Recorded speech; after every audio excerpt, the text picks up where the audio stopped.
Okay, so which way are we going? Can't go this way. Blocked.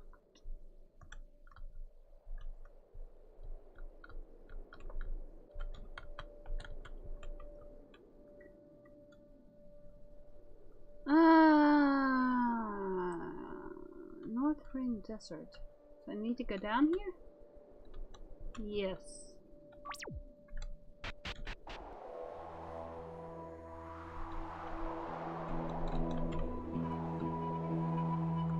South Ring Red District. Lake Verus. I needed to go to Lake Verus.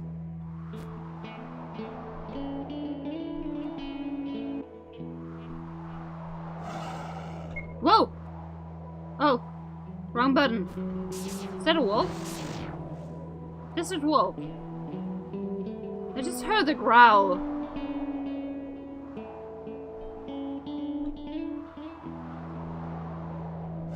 Found a path.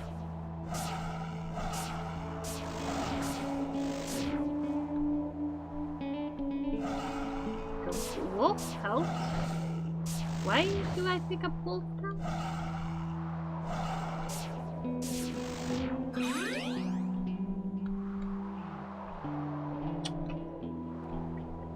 Am I gonna need wolf pelt?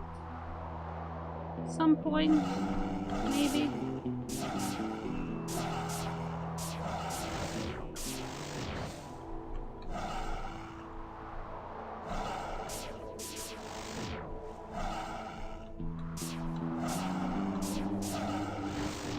Since I have to run around and pick it up myself.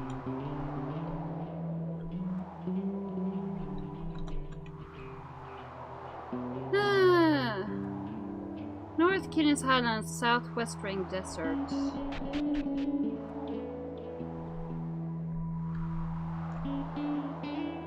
West Lake Verus.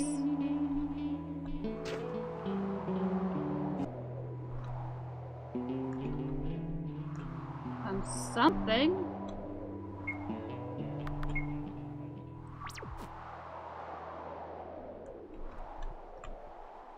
How taunting to live in between Ring and the lake.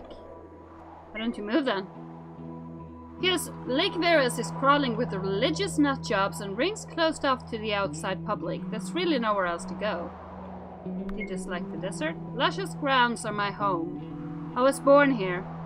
But one has to wonder why it is she has forsaken us, her only loyal subjects. Okay. There's a dog. What is this place? Hello? You're not here to kill all of us, are you? No. Oh, dang. Okay.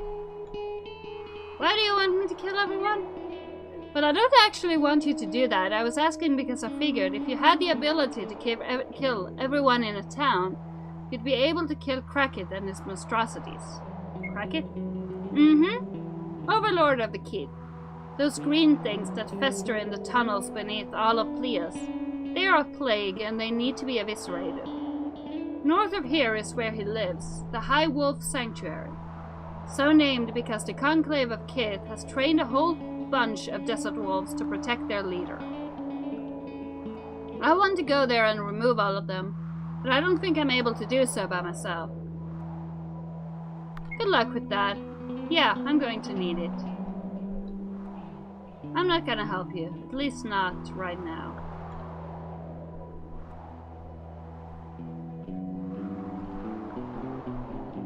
Hello, traveler. Wondering how a desert can be bordered with a forest?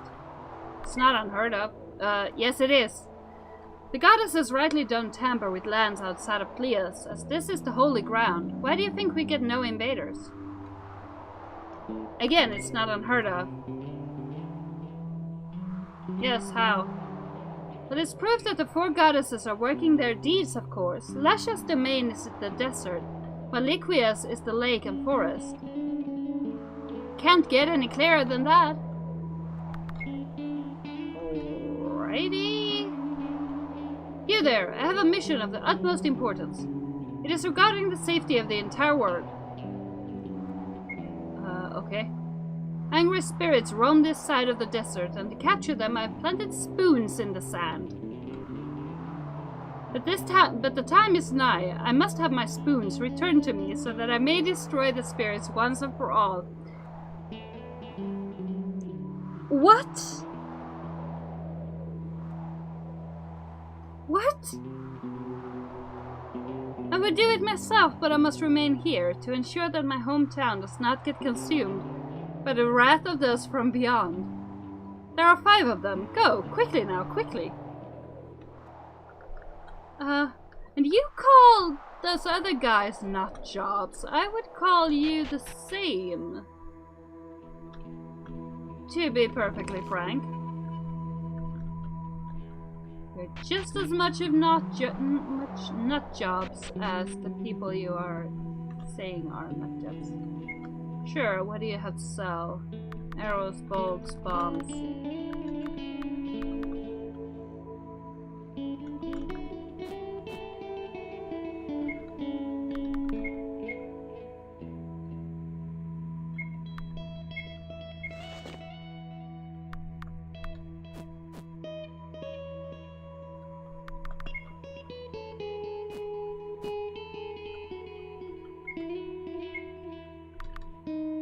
It could do to stack up on some arrows.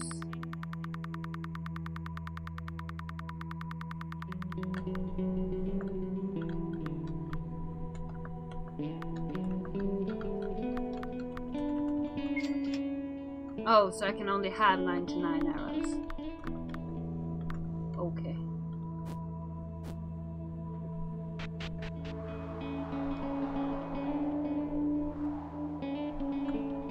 Doggy, can you come with us?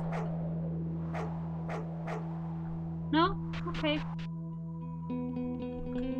Fine.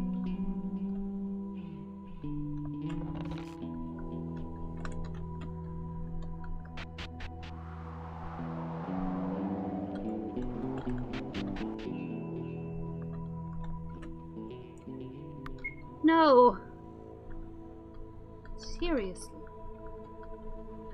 You pushed that onto me everywhere, but I've already read it. Staying the night? No.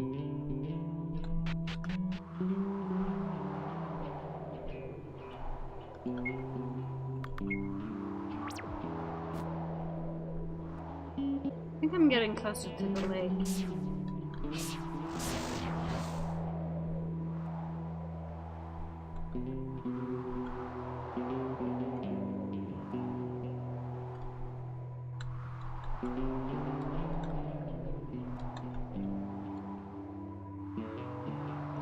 Lake Verus. Going south takes me to the snow top, because going from a desert to a snow top makes perfect sense. This land is... Oh, hello. I was just going to say... Right, these things. Perrin, the bird-like creature you're seeing is called a Gupan. They act as guardians of the lake. You can consider them as some extra muscle for the Yukon. They'll be wandering around and won't cause you any harm, unless you piss them off. And don't try to kill any of them. Normal weapons are ineffective and they'll just tear you apart. It's good to know.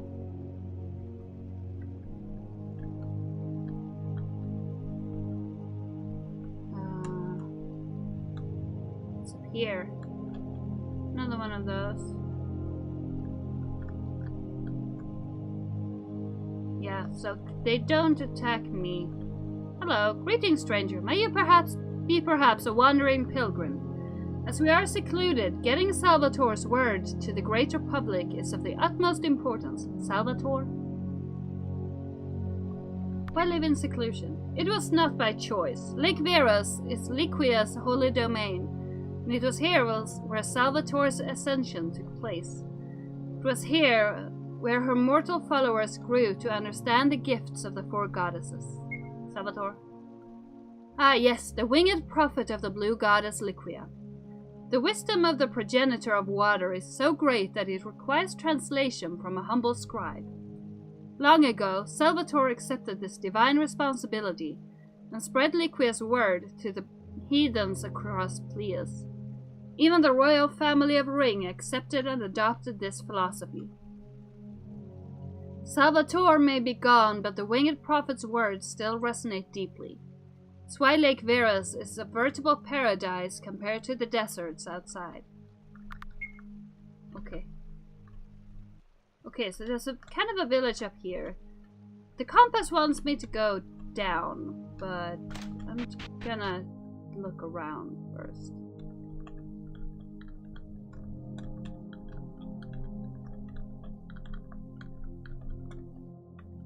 Welcome, how can I help you? Do you sell anything interesting? No.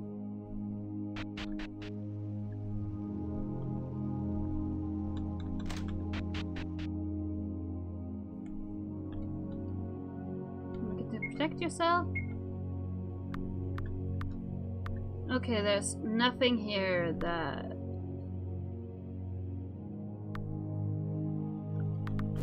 is better than what I have on. Kitty! Kitty! Can I bring you with me? Please?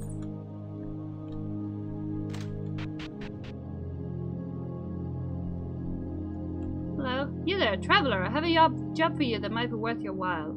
How's 3,000 gold sound to you? Who are you? Call me Quarter.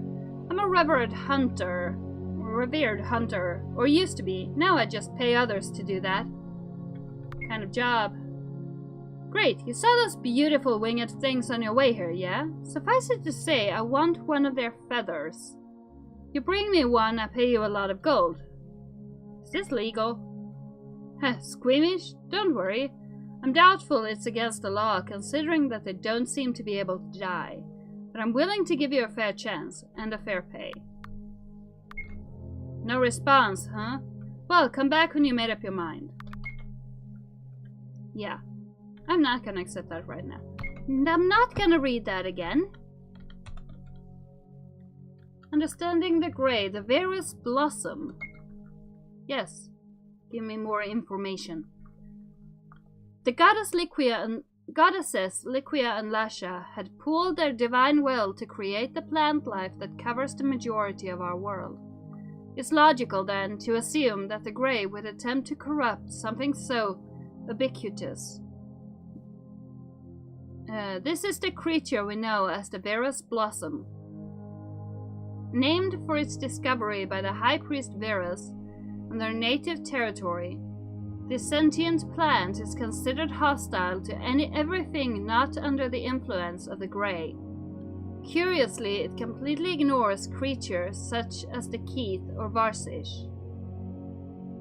When in the presence of anything else, however, it pulls from its recesses of Lady Lasha's imbuement and hurls massive boulders at its prey, more than making up for its lack of motor skills. Interestingly enough, though, witnesses have claimed that the blossom is not truly tethered to the ground, as one would find in other plant life, and is capable of being easily removed if need be. No explanations have been provided, however. Studying the creature has yielded no fruitful results over the centuries it has existed in Pleas. Once killed, the Veras blossom reverts to a normal plant, and any sign of prior sentience is virtually nil. Much rarer but similar in build is its cousin, the snow blossom. Less is known about how such a specimen came into existence, but it is theorized that the blossoms once lived in the Keenis Highlands, where they were still vegetated before the northern event. Following this massive change, the blossoms there evolved into more volatile creatures. It goes without saying that despite its incapability to move from the spot one would see it in, it is not to be considered less dangerous. Nothing the Grey has in its servitude is without its threat. Okay. I'm getting really curious about this northern event. I keep seeing the term everywhere. The Varsish. In many folklore and ancient writings, certain insects or relatives have symbolized various meanings and messages to humankind.